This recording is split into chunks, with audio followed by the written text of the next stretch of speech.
and Brownie. It's a podcast bonus. Chrissie, Sam and Brownie on Over 100. So we caught up with Robbie Williams.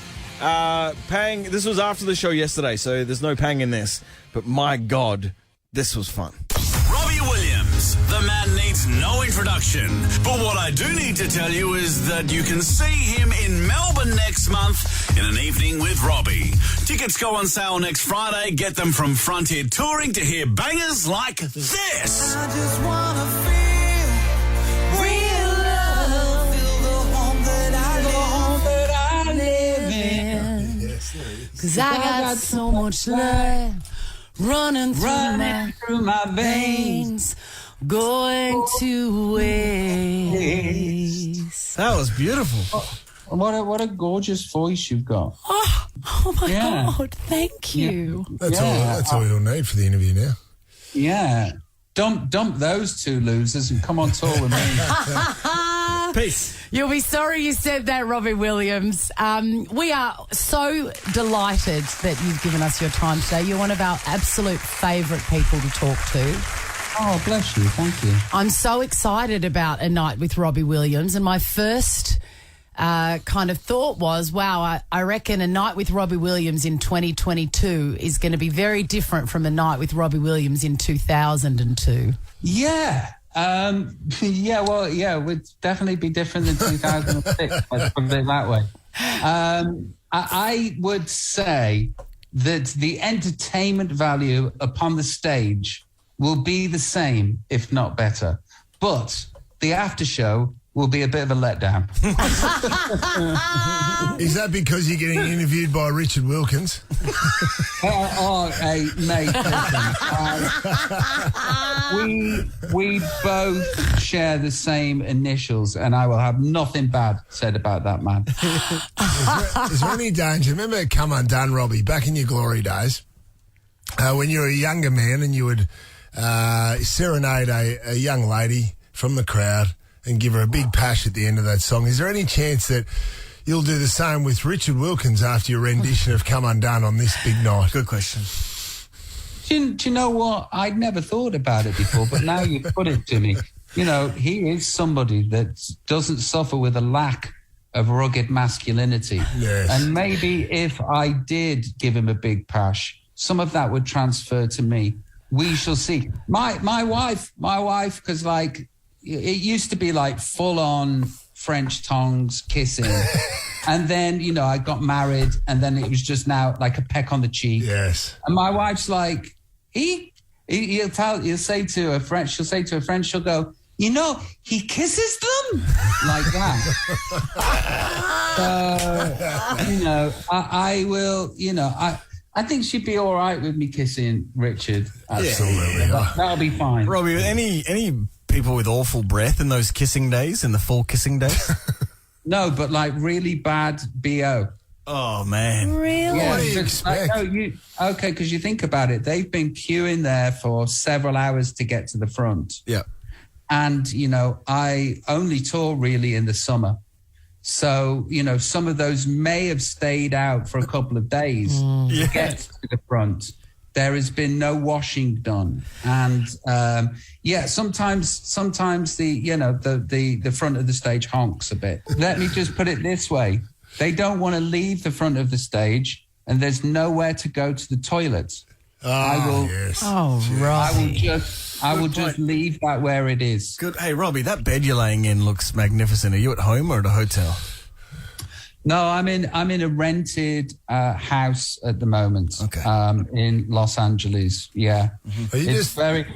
It's a house that, can I say, has its idea of opulence from 1994. Yes. And I fit in perfectly here.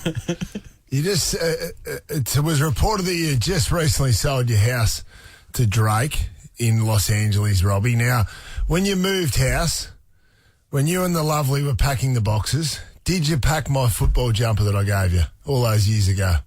Do you know what? I love that football jumper that you gave me, because the great thing is about, I don't know if you call it a kit or a uniform, is that it makes your biceps just look incredible.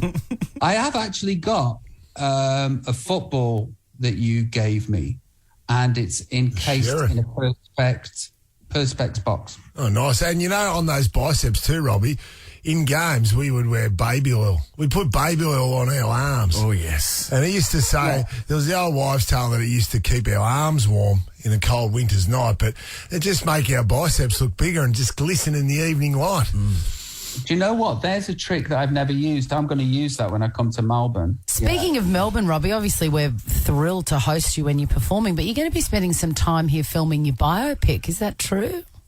I'm going to be filming the biopic there, which is why I'm going to be performing at Rod Laver Arena because we need the audience to be part of the film. We need people to turn up, which I'm very grateful for, but also, if they can, wear their best 90s outfits because we're going to transport them to the 90s for that evening. Robbie, so that means no phones. No phones. Oh, my Lord. Yeah, it does. I didn't think about that. Yeah. Unless there were time travelers. Brownie, since you've stopped playing, have you been involved in any of the dancing on ices in the jungle? Great question. Have you done any of that? I've been asked to do Dancing with the Stars, Rob. Do you do? Is there a jungle there? There is. Well, Chrissy did Celebrity Jungle. You did I'm a Celebrity, didn't you, Swanee? I did. It was hideous. I'm just about to say that because I can only imagine a brownie without food for 6 days is the most grumpiest. Because I want to see that. I would double your wage for that TV show just to see you. I mean, grumpy is one adjective. Terrifying would be another. Yes. Yeah. And I'd smell like one of those girls who's pulling out of the crowd for Come Undone. Just a topical thing to finish. I'm not sure if you did know him or not, but any memories of Shane Warne? We know his popularity, especially in the UK, Robbie. Yeah, I've just been asked about him before. I'll tell you this about Warney, right? There's not many people in the history of sports, every single sports that ever existed, and every single sportsman or woman, or whatever pronoun you use. And there's nobody elevates themselves outside of tribalism and becomes yours. He's Australian, but in the heart of me and tens of thousands, if not millions of English people, he's ours too. Usain Bolt is Jamaican, but we own Usain Bolt, because he's elevated himself to that place in people's hearts. Shane is one of those, or was, God bless him, one of those very special people that did exactly that. He belongs to all of us. And look, words can't describe what has happened over the last week or so with his tragic passing. Of course, I wouldn't do that justice, but I can say in life, he elevated himself to a place in people's hearts that people just don't do. Well, I hope that you're all right with compliments. Most people aren't, but Australians feel that way about you. We really feel like you are one of ours, and we cannot wait for you to be here. And we feel like you're coming home every time you come and see us. It absolutely is true. Yeah, the feeling's mutual. Aussie, Aussie, Aussie, and all of that. The feeling's very, very mutual.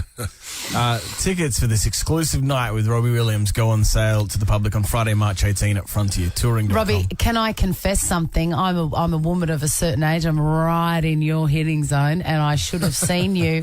I should have seen you 100 times, and I have never seen you perform live. Disgrace. Well, then you are invited. Be my guest. So everybody else. I will absolutely be there, and I cannot wait. Robbie Williams, thank you for your time. All right. Chrissie, Sam and Brownie, Ripper Show will be back tomorrow. Chrissie, Sam and Brownie, unless it's a weekend. Over 100.